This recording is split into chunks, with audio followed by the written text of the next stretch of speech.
পেশাব করার সময় দুইটি কাজ আপনি করবেন না। স্পষ্ট ঘোষণা আল্লাহ তাআলা দিয়ে দিয়েছেন, কেউ যদি পেশাব করার সময় দুইটা কাজ করে মনের ভুলেও, মারাত্মক বিপদ আপনার হতে পারে। ক্যান্সারের সমস্যা হতে পারে, আলসার হতে পারে, কিডনিতে সমস্যা হতে পারে, লিভারে ফাংশনের ঝামেলা হতে পারে। খবরদার, মনের ভুলেও পেশাব করার সময় দুইটি কাজ আপনি করবেন না। এই কথা আমার নয়, নবীজি সাল্লাল্লাহু আলাইহি ওয়াসাল্লাম 1450 বছর পূর্বে আবু দাউদ শরীফের 18 নং হাদিসের মধ্যে আল্লাহর হাবিব বলে গিয়েছেন, কোন বান্দা যদি পেশাব করার সময় মনের ভুলেও ওই দুইটি কাজ করে, আল্লাহ তাআলা ওই বান্দার উপর লানত বর্ষণ করেন। আল্লাহ তাআলা ওই বান্দাকে বিভিন্ন রোগের মধ্যে আল্লাহ তাআলা ফেলে দেন। এজন্য আমাদেরকে বেঁচে থাকতে হবে। 1 নম্বর কাজ হলো, পেশাব করার সময় মনের ভুলেও যেটা আপনি করবেন না, সেটি হলো ইস্তিনজা যখন আপনার ধরবে, পেশাব যখন আপনার ধরবে, এমন স্থানে আপনি করবেন না যে স্থানটা ফ্লাইওভার। আমাদের সমাজের মধ্যে আপনারা দেখতে পারেন বাস স্টপেজ লেখা থাকে, যেখানে যাত্রীরা দাঁড়িয়ে বাসের জন্য অপেক্ষা করে, ফ্লাইওভারের নিচ দিয়ে মানুষগুলো চলাচল করে।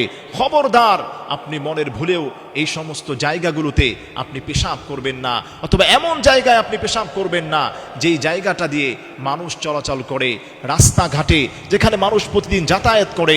আপনি যদি সেখানে পেশাব করেন, এই পেশাব করার কারণে বান্দার হক নষ্ট হচ্ছে, আল্লাহ তাআলা আপনার উপর নারাজ হয়ে যাবেন, আল্লাহ তাআলা আপনার উপর লানত বর্ষণ করবেন, নাউজুবিল্লাহ। এরপরে নাম্বার 2, যেই কাজটি আপনি পেশাব করার সময় মনের ভুলেও করবে না, আউফি জিল্লিহি, হাদিসের মধ্যে আসছে, যারা ছায়াদার ফলদার গাছের নিচে পেশাব করে আল্লাহ তাদের উপর লানত বর্ষণ করেছেন। বর্তমান মেডিকেল সায়েন্সও গবেষণা করে বের করছে, যারা ছায়াদার ফলদার গাছের নিচে পেশাব করে মারাত্মক ঝামেলা হতে পারে তাদের। এখন গরমের সময় প্রচণ্ড গরম পড়ছে, মানুষেরা বাসা বাড়িতে থাকতে পারছে না, একটু গাছতলায়, একটু দেখা যায় যে বাসতলায় এসে মানুষেরা একটু গাছের ছায়া নিচ্ছে। ঠান্ডা বাতাসের জন্য গাছের তলায় এসে কিছু মানুষ বসে থাকে এই ঠান্ডা বাতাস পাওয়ার জন্যে।